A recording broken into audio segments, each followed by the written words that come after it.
Welcome everyone to another episode of Finance on Your Terms with Daniel and Michael. See, we're fancier now. We are the fancier sweaters. now. It's Boutonniere. yeah. I don't have the pipe this week, so that's different. But still, the beard may be growing. It's kind of weird how we shoot these. It's really isn't. It's okay. You don't need to know. It's the magic of storytelling. Yes. Anyways, we are continuing today our series on planned giving. Last week we went over the idea or the concept of planned giving. Why is it important to do planned giving? Why we feel an urge to do planned giving, and unlike the last minute shuffle that we do usually at the end of the year, what are some of the things to think about planned giving differently? This week we're going to bring it back to basics with planned giving and tell you some things you may not have thought about that may actually be planned giving. So, Danny? Yeah, I'm gonna take the money side, because obviously we hear planned giving and everybody automatically assumes money, cash, those types of things. The simplest thing, or one of the concepts we've already talked about, Mike drew a really cool thing a couple episodes ago on dollar cost averaging and why that's important.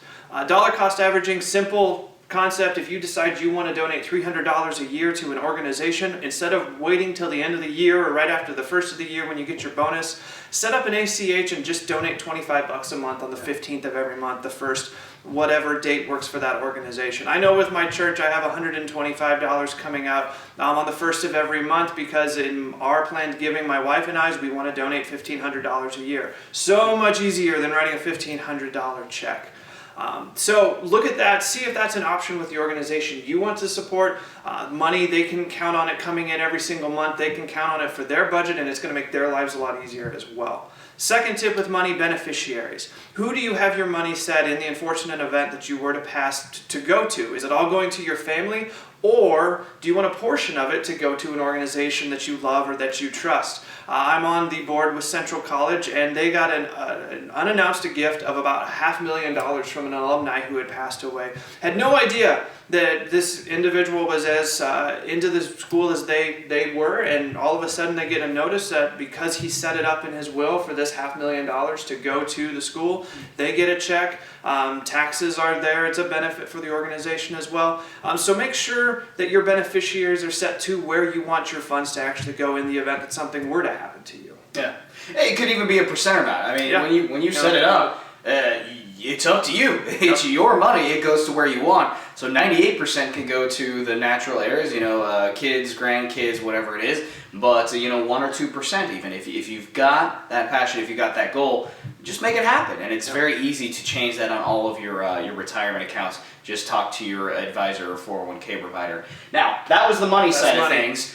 So now I say, I get it. Budgets are tight, especially this time of year. We've got a lot going on. So what are different things that we may not think about that still, at least in my mind, I consider planned giving? Yep.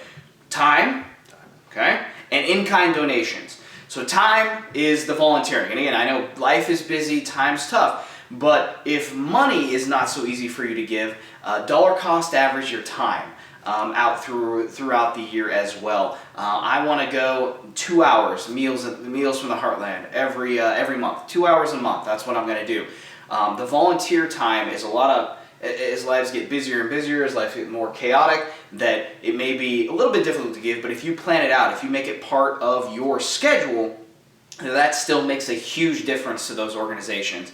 And then the big thing, and this happens more often than not, we find that organizations just want stuff. Need stuff. One of the biggest asks for nonprofits is socks. There are a lot of organizations, coats and socks this time of year when it gets colder out, that they need donations. So if you're at Target, if you're at Hy-Vee, wherever you're at, to get some canned goods or to get an extra pair of socks and just have a way to drop those off to those organizations, you can actually still write those items off as in-kind donations. So talk to your accountant, talk to your CPA about how that works, but those items still have value that you're able to write off, so you get a little bit of a bonus, but you still feel good. I couldn't write you a direct check, but I still got this package of toilet paper or this package of socks, which is still going to make just as big of an impact, because what do you think they were going to use that money on in the first place? So time and in-kind donations, other ways to make this planned giving work for you.